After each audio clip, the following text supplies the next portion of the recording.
Here we go.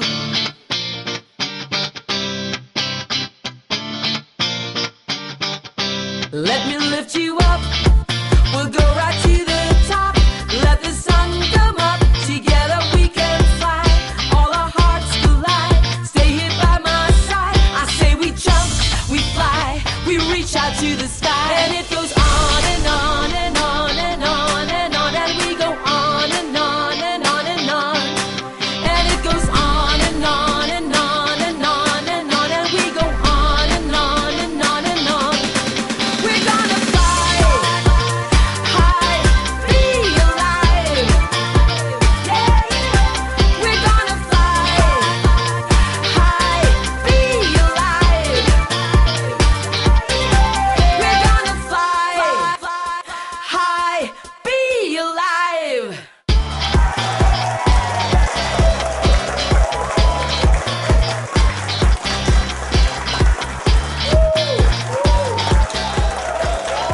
Good morning, everybody! Kung meron po tayong mga paraan para na pwede nating matuklasan para mas maging healthy po tayo, gusto nyong malaman?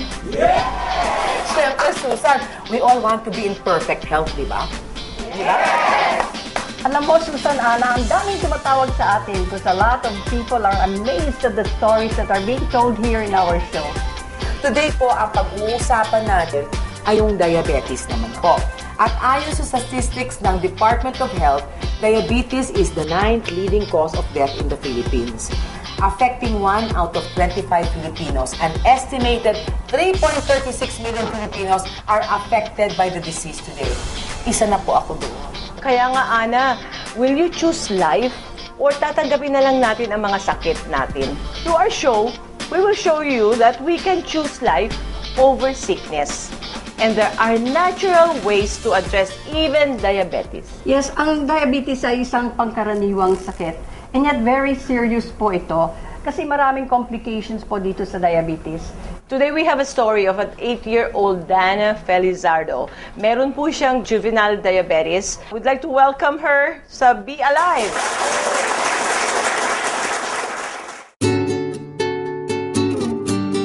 My name is Dana Jemima. We found out that she had diabetes when she was 5. She was diagnosed DM1. Medyo fatal na yung kanyang diabetes at that time, but we didn't know that she had diabetes. We just found out when we went to the hospital because of her pneumonia and it got worse. And then from that time, the diabetes came out. From then on, it had been hard for the family because she had to take insulin twice a day, 1 in the morning and 10 units in the evening. Since she had the diabetes, we have been monitoring her sugar. We've had less sleep in the night because we have to make sure that she's not hypo. One time, around 2 in the morning, we all woke up with a scream. We couldn't understand her. She's just like screaming as if she was like in a nightmare stage. And then we were trying to wake her up, but she couldn't wake up. And then we checked her sugar. It was really below. It was at 20. It was like fatal. We thought we're about to lose her because she's not waking up. And when the screaming stopped, she was like a vegetable already. We took up a glass of water, put some honey, and mix it. And we tried her to sip it. Even though she's having a hard time sipping it, we were able to manage doing it. And then we checked the sugar again. Eventually, the sugar came up. But it was like the worst 5 to 10 minutes of our life. We thought that we were gonna lose her at that point. About 3 months ago, we were introduced to Laminine. We were advised for her to take 2 caps a day. And since then, we were getting good blood sugar readings. When she used the Laminine, she started getting muscles. She was more alive, more focused when in her studies. We were getting less hypoglycemic stages, so that's the best part of it. My daughter has juvenile diabetes, and what scares us, eventually, when she gets older, her organs might deteriorate. I'm already doing fine. I can concentrate now in school. I'm not fainting anymore, and I'm feeling good since Mommy gave me lemon.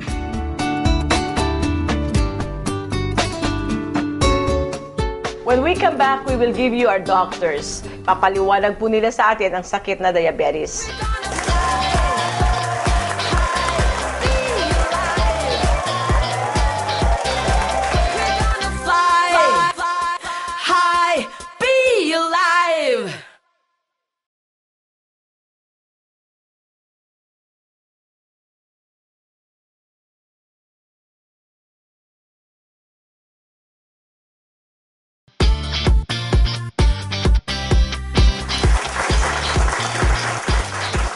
Welcome, doctors. Today we have Dr. Lito Fruto, an integrative medicine, and of course, Dr. Ria Magalona, right? Yes, from Cotabato. And from Cotabato. Yes, welcome to Be Alive. All right, Dr. Fruto, what is diabetes and why do so many people have it? Diabetes is an abnormality in the function of the pancreas. It can be a type 1 or a type 2 diabetes, but to make it very clear, diabetes actually is 90% a lifestyle disease. When we say lifestyle disease, is that you acquire it because of the kind of lifestyle that you have, especially on the way you eat your food, the way you sleep, the way you do your activity on a daily basis. Nakakamatay ho ba ang diabetes, doctor? A lot of people die because of the complications of diabetes. One example, there are a lot of people having dialysis because of diabetic nephropathy. Doctor, yun ho bang sabi nyo nakakamatay dahil sa complication? Yun bang diabetes na sakit mismo ang pumapatay o dahil nagkakaroon ng komplikasyon dahil sa mga gamot na binibigay dahil sa diabetes? Actually, it's because of diabetes, but part of it because some patients who are in the long-term use of their hypoglycemic drugs, we cannot totally rule out that it will not affect the other organs. It's a long-term kind of disease. Ano po ang mga symptoms na pwede natin, yung mga palatandaan na diabetic na pala ako? Marami pong sintomas ang diabetes. The first thing is yung presence ng sugar level sa urine. Diba? Kaya nga sinasabi natin, mabuti pa yung langgam, alam na may diabetes yung tao hindi pa niya alam na may diabetes siya. Kasi pag umihi at hindi na i-flush po yan, makikita nyo nilalanggam yung pinag-ihian niya, the urine. And then of course, there are things na nanlalabo yung mata. Yung iba naman po, dahil ihi ka ng ihi, lagi ka ring uhaw. Tapos, low ang energy mo. So, yun sa mga isang sintomas ng pwede mong isipin, baka nga meron na akong diabetes. Madali kang mapagod. Pero, alam mo, Doc, Susan, nung Ikaw, ako, di ba diabetic kasi ako, no? Hindi madali kang mapagod, Ana. Hindi na ngayon, naglalaminay na ako. Ano ba? Di ba? Pero actually, nung una, Susan, nalaman ko may diabetes ako, no? Pagod na pagod ako na nag-uusap tayong ganito. Maya-maya tinitignan lang kita. Talaga? Inaantok ka ganon? Actually, 680 ang sugar ko noon yung aking reading, no? Dinala ako sa ospital. Hindi ko pa nga alam na may sakit ako. Kumakanta-kanta pa ako nakasama nila Heber Bartolome. Pagbaba ko dun sa entablado, nasugatan na pala yung aking legs na ganyang kahaba na yung gas-gas, hindi ko na naramdaman. Wow. Kasi wala na akong pakiramdam, nagdanumb na ako Tapos tama yung sinabi ni doktor na inom ako ng tubig. Parang gusto kong ikalong yung refrigerator, dalhin sa akin kung saan ako pumupunta. Oo, grabe talaga. So, Dr. Fruto, how does laminine help people with diabetes? Ang maganda po sa laminine is because it has a complete amino acid including, which is the most important po dyan, is yung lysine and the tryptophan. Because the tryptophan amino acid is the one that neutralizes or regulates the functionality of the pancreas and the gastric glands. Kaya po ngayon, pagka naglaminine kayo, ang unang-unang nire-regulate ng tryptophan o ng laminine is the functionality of the pancreas, which is the ones that shoots up insulin into the bloodstream. Susan, alam mo, Tita Maggie, yung sinasabi sa akin ni Dr. Fruto noon, kaya ako naglalaminine kasi hope ko na dumating ang araw na yung pancreas ko ay mag-function ulit. Maari bang gawin ng laminine ito? Kasi pag diabetic ka, medyo patay na yung pancreas mo, di ba, Doc? Maari ba yun? Ito po yung kagandahan. This is the reason why the product is so profound because it is a repair kit. It repairs the tissues, the cells, and eventually it repairs the organ.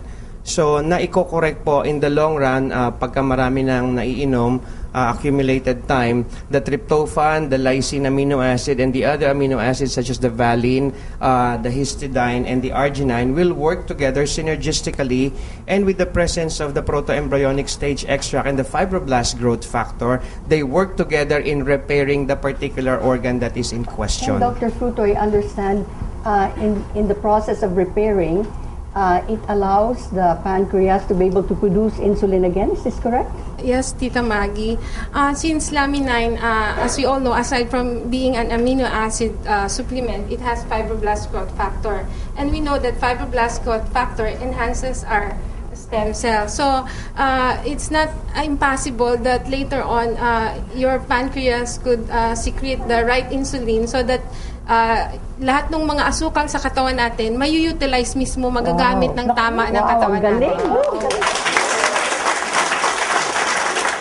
Kaya pala ang dami nating mga tawag, no? Yung mga diabetes sila dati, nagpapasalamat. Sabi mo, umiiyak pa. Oo, ang dami talagang naming tumatawag sa aming testimonials, no?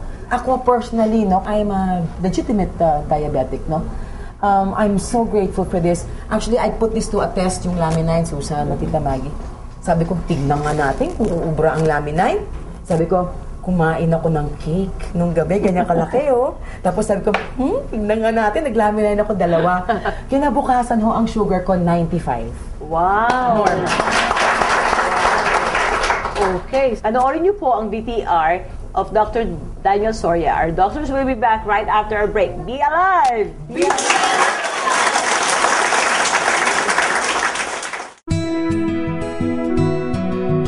I have diabetes and I have a high cholesterol. When I found that I have diabetes, I was thinking about my family. What will happen to them if something happened to me? My wife and I, we are both dentists. They say the limit of being a diabetes is around 10 to 15 years. And that's the time that they say that you're going to have the complications. Initially, I was taking oral medications. Once I become hypoglycemic, my sugar is so low that I tend to have chills. I shake. My friend introduced laminine. Initially, when I saw the laminine, I was thinking that just another product. Being a diabetic also, I had these holes in my hands. Both hands, they have loops, white spots here. You'll see some cuts. It's like my hands are being eaten by something. When I took the lamina, it erased everything. I'm also a doctor, wife of Dr. Daniel Soria, and we were monitoring his laboratory result, especially the glucose and the cholesterol and creatinine.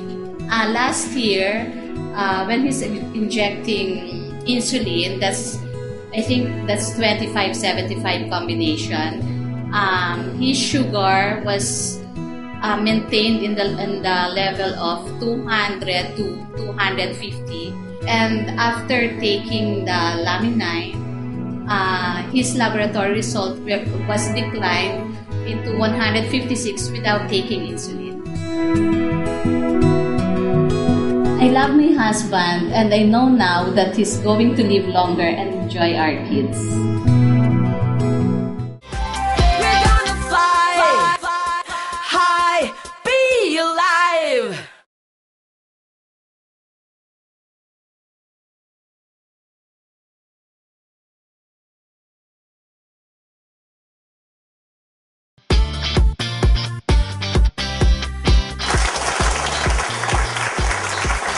Welcome back! Ano po yung pinakita sa VTR that the hands of Dr. Soria had holes? Actually, Tita Maggie, yung kay Dr. Soria, kakaiba yun kasi ang karamihan ng may diabetes, kadalasan nakikita namin sa paa, sa talampakan, tinatawag namin diabetic foot ulcer. Pero sa kanya sa kamay, kakaiba ng klase because pag may diabetes ka po, yung blood flow doon sa area na mas malayo doon sa heart mo, kasi yun ang nagpo-provide ng nutrients, nabablock na siya. So, ang nangyayari doon, yung blood flow, since na-block na siya, yung nerves niya, na-damage na kasi hindi niya nasisense na meron injury or any stimuli na magkikreate ng wound. Later on siguro napabayaan niya na magkakos ng infection. Ganon ang kadalasan. Ganon din yung sa diabetic foot ulcer. So, Dr. Fruto, nakatulong yung laminine doon? Yeah, kasi po yung laminine, the amino acid threonine and the methionine and the amino acid tryptophans work together to heal wounds faster. So the balance of the metabolism is quite very effective na maski yung sa imbis na foot na wound ang maaayos, nauunang maayos yun dun sa pinaka-rare na parts of the body na naapektuhan ng diabetes. So, importante po na lagi tayo nagpapacheck up at saka inoobserbahan natin ang katawan natin na kung yung may mga palatandaan na para hindi na maging grabe yung sakit natin o kaya malaman natin kung kailangan natin gawa ng paraan, no? So sa office, meron po tayong libreng Infinitus diagnostic check-up. And Dr. Fruto, kayo po yung isa sa mga doctors natin na nagbibigay yon. Pwede pong paki-explain sa mga televiewers natin kung ano po itong Infinitus na to. The Infinitus Diagnostic Scanning is a combination of your MRI, 2D echo, 3D echo, ultrasound, CT scan, X-ray, all rolled into one. It is a diagnostic scanning. So ang ginagawa po niya, binabasa po niya ang kakulangan or karamihan ng amino acid natin sa katawan. Bakit po amino acid? Kasi po ang amino acid is the building block of the immune system. Dito po sa machine na to, pag niran natin yan, i-scan po ang entire body and then po malalaman natin kung ano yung present health condition ng tao at yung darating pa na health condition sa hinaharap dahil sa kakulangan ng amino acid. How long does it take, doctor? 5 minutes. 5 minutes lang? Opo, 5 minutes and we get... Pero di ba yung the whole, 1 minute lang yun? The whole scanning is 1 minute to a minute and a half. Yeah. With the interpretation, inaabot po tayo ng mga 5 minutes. So, Maganda subukan po. natin. Subukan po natin. Subukan natin, Tita Maggie. Okay. Yan Akong guinea pig. Malalaman ko na ang iyong Kaliwa. sikreto. Yan. So, ang ginagawa po ng machine ngayon is binabasa po niya, nag-i-scan po siya ng entire body. Mga 1 minuto po ito. And then, ilalabas natin yung kanyang report. From head to toe, no? Apo, from head to toe. We offer free po sa ating mga televiewers, no? Basta sabihin nyo lang po na you have seen it sa show natin and then call the office and you can make an appointment. Ayan, tapos na po. Tita Maggie, pwede nyo na po siyang bitawan. 60 seconds, no? 60 seconds yan, ano? And then we save the data. And then we're gonna get the report. Ibibigay po sa inyo ang report niyan. Babasahin po ilang amino acid ang kulang. And then, nandito na po yung findings kung ano yung mga problema from the cardiovascular to the cerebrovascular to the sexual function. Makakatulong ba ang laminain sa sexual function? Napakaganda po ng ginagawa niya. It's a Viagra. Yan. Sasabihin na naman ni Miss Ana, ba't ko tinanong? Kasi ang mga diabetic ang naapektuhan ng sexual function. Tama Opo. po, tama. Di ba, Doc? Yes, Di ba? yes. Tama ba yun? Hindi totoo yun, ha?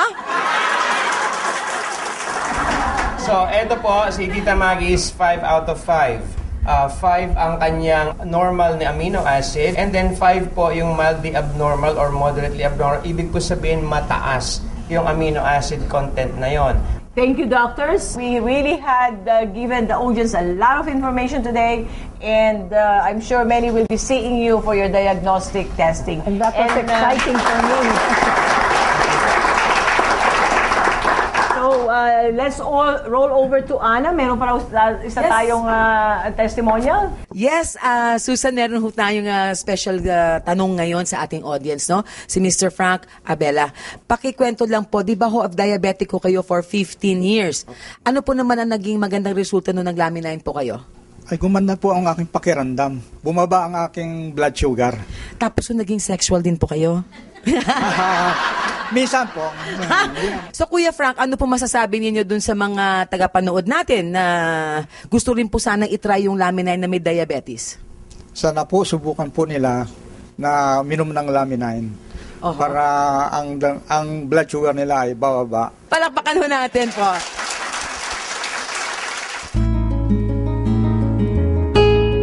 I first found out that I have diabetes last 2009. I was wondering at nighttime, I have to drink at least 2 liters of water. And in the daytime, every time I see the light, why does it look violet? I was scared because my aunts and uncles have it and also my cousins. My FBS was 467. I was afraid that I'll be hospitalized because it was too high for my age. Since my daughter is a nurse, she's so afraid for me because she knows the effects on my body. Before I take the laminine, I had my laboratory to really find out if it will be okay for me. The greatest miracle of it was on the 3rd day, I can read without my glasses anymore. And after 2 weeks, I had my laboratory. My cholesterol was 315 and now it was 157. And wow, it's really great to see the result. My blood sugar also went down and I feel energized. I can sleep well. Before Laminine, I was always angry with my kids. I have low patience. I easily get irritated. But after taking Laminine, I feel I'm always happy. I've lost 12 pounds without effort. One night, my son told me, Mama, did you put on blush on at 10 in the night? Why should I put on blush on when I'm going to sleep? Ma, you have blush on. But then when I look at the mirror, I was blushing. She told me, Ma, you look younger. When I saw the mirror, it was really true. I thank Laminine for changing my life. We're gonna fly high, be alive.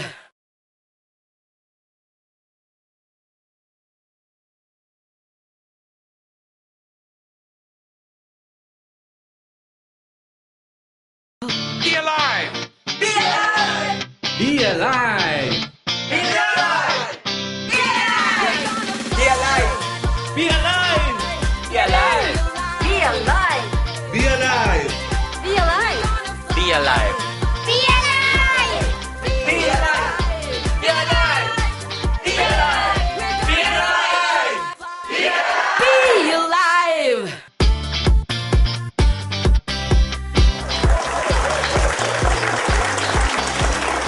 Welcome back. We have a special guest today, General Aragon. Alam ko po na mayroon po kayo napakagandang experience sa Laminine. And I'd like you to share with our televiewers, Tell us first a little bit about yourself po. Sinabi niya nga, General Aragon, retired Army officer. Since I came in dito sa Laminine, maraming magandang results ang nangyari sa buhay ko. I'm a person who cannot just be easily be convinced, Opo. It is like a firearm. You're going to say a firearm is good if you have not fired it. So, when somebody introduced that to me, so, tinesting ko. The product is good. In how many days po ninyo nalaman? Oh, in 1 week time. Wow. 1 week time. Alam mo, marami ako naramdaman nun. Actually, I cannot put my knee up. I have also my allergy. Opo. In my hands. Nagtutubig yan. And then, I have my back pain. Opo. And what is amazing here is, alam mo naman yung lalaki, Opo. yung libido na increase yan. Yan ang But it's good, bonus. it's really good. I like it because I have tested it. Opo. I have been conducting a research on what kind of organization I'm in now. Opo. So, sabi ko, maganda ito. May business plan ka palang maganda sa mga laminines mo. And what is more important here is, maganda rin yung compensation plan nyo. Actually talaga, Susan, isinare ko ito hindi lang sa mga kapwa ko, mga general, sa mga officers, line officers, at saka mga enlisted man. So, ano po ang feedback sa mga kaibigan nyo? Ay napakaganda po ng mga results nung binibigyan ko nung nag-order. Architect, officers, generals, sabi niya napakaganda raw ng laminate. Wow! General, meron kayong isang officer din na binigyan nyo na yung wife niya. May stroke siya, Opo. pagkatapos may cancer pa siya.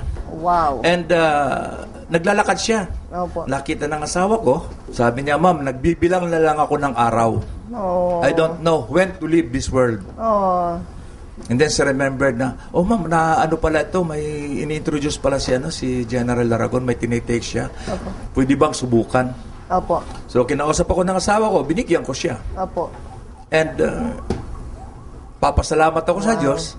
At in 1 week's time, nag-3-3 siya, nag-mega dose siya sinasabi niyong as Opo. recommended. Opo. In 1 week's time, umuwi na sa Iloilo, nagkikikwento na siya. Wow. And pinakita sa akin yung x-ray niya, ganito yung laman niya sa loob dito. Opo. Nung pinakita ang another x-ray after taking Laminine, maliit na lang. Wow. An advocacy ko po na gusto ko mong i-share sa iyo, katulad ng sabi ko, is let's share this to all the military and touch their lives. I assure Samahan you niyo ako doon, ha? to all the viewers here, yung nandyan sa labas, and to all my co-officers and other and my friends, I have experienced a wonderful experience really dito sa Laminine na ito. I encourage you to join this group of Lamininers, and not only join but take it yourself for you to improve your health. This is the first of its kind in the Philippines, and we thank Susan Barlett for bringing it to the Philippines. We thank God for bringing her into the Philippines. Napakaganda po nito.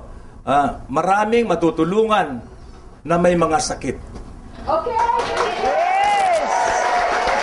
Maraming salamat po, General, for joining me to share your experiences and also for our future war against disease. Salamat po. Thank you very much din sa pag-imbita mo sa akin. Kulang na naman po yung ating oras, Susan, Tita Maggie. Andito si Dana, yung ating panauhin for this episode. Hi, Dana. Hi, Dana. Hello. Hi. So, mabuhay po kayong lahat and be alive! Be alive!